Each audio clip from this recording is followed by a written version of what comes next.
My definition of global mobility is really, the act of helping an individual or an individual and his or her family move from one country to another. I know that there's a lot of domestic relocations, but my experience is primarily cross-border movements. So it's anything and everything that entails immigration, tax, pensions, social securities, banking, housing, shipment of goods. The act of helping somebody or somebody in their family move from one location to another. And so I think it's a very middle woman, humanistic, empathetic role that requires a lot of effective communication and active listening, because you're helping somebody through perhaps one of the most stressful yet exciting times of their lives.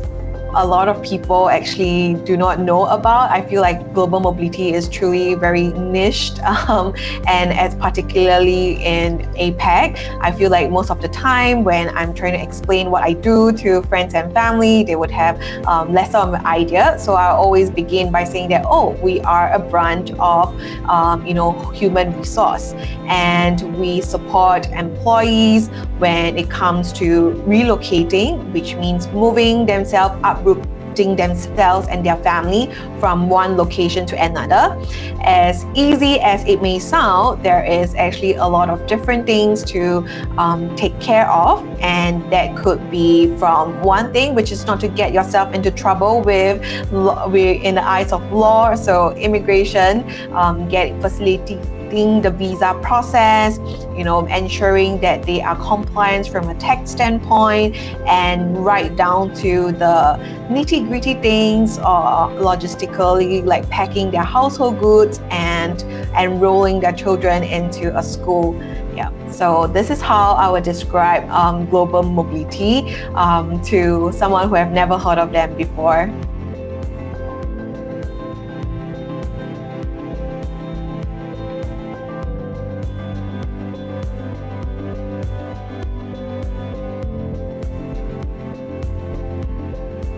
Basically, you're basically helping the business to grow through global mobility and enabling them to have the people where they need them, put the business. But there's also the downside of maybe not having the one same front. In my experience, that is also happening in many companies. You may be providing advice that is different from what HR was expecting or what HR has already given. When you're not showing one same front with HR, then it allows for people or for the business to receive mixed signals, not setting the right expectations. And that, of course, is going to be a difficult scenario between HR. So it's always important that HR overall is aligned. HR meaning everyone that is HR. Global mobility, comp and ben, talent acquisition, talent management, the HR generalists, we all have to be showing one same front in order to be successful.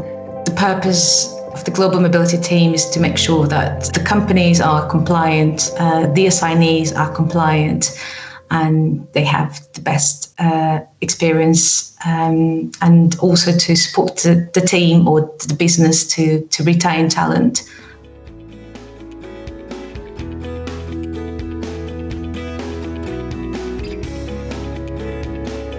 Moving talent to the location in which that talent is needed.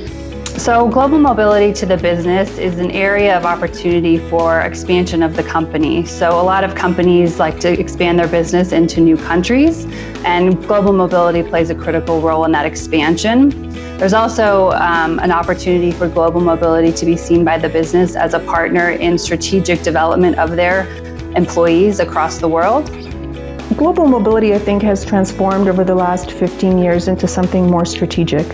It is a means by actually engaging talent, finding talent and recruiting talent around the world, but it's also a means by developing the talent within our organization.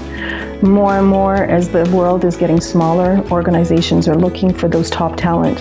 And global mobility is that vehicle to develop skills, to develop talent, but also to break ground in new locations for an organization.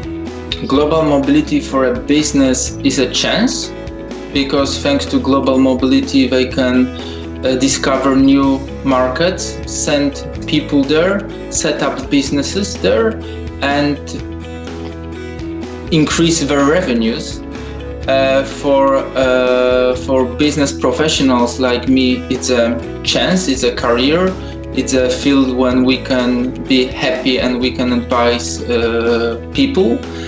And for employees, global mobility, it's a journey when they can discover a new way of life. They can broaden their horizons. They can mix their private and professional life into one, because when you are coming to a host country, you cannot exclude your professional life from private life. So you can only benefit from being a part of global mobility.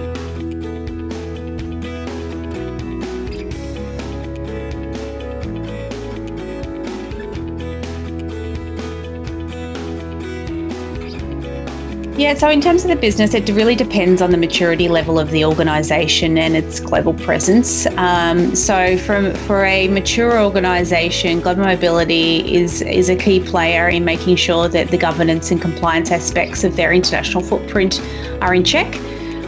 From probably a more immature organisation, they probably seem a little bit more as an inhibitor. And the education piece is really key in that role and in that model.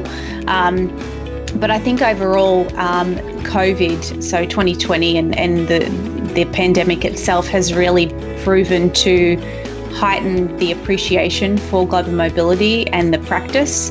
And I think organisations now, whether they're mature in their models or whether they're immature in their models, I think they now have a greater appreciation of the span and depth of capability within the global mobility practice, because it is quite a widespread discipline, and you really need to be a well-rounded practitioner to be able to advise on a multiple level of subject matter, whilst also being able to provide that service delivery in a reasonable amount of time, because there's certainly some, and we saw this with COVID, the legislation and the pandemic in itself moved so quickly that we really needed to be moving at the speed of light almost to keep up with the demands of the business and the needs to move people either in or out of the locations that we are. So I think all in all, the understanding of mobility and the appreciation from a business side was probably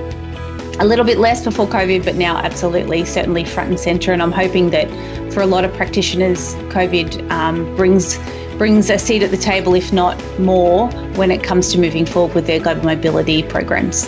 Global mobility, in a corporate setting, is coordinating the movement of employees from one country to another, and it requires collaboration from many business stakeholders and external partners, including immigration, tax, relocation, global travel, and even the business themselves when it comes to managers playing an active role. So that's how I would define global mobility on its face. But of course, there's so many soft skills that go along with making this a successful function. I would say empathy, patience, clear and proactive communication with all of the various stakeholders involved, and just managing expectations. So that's really a very key part of making global mobility a success as well.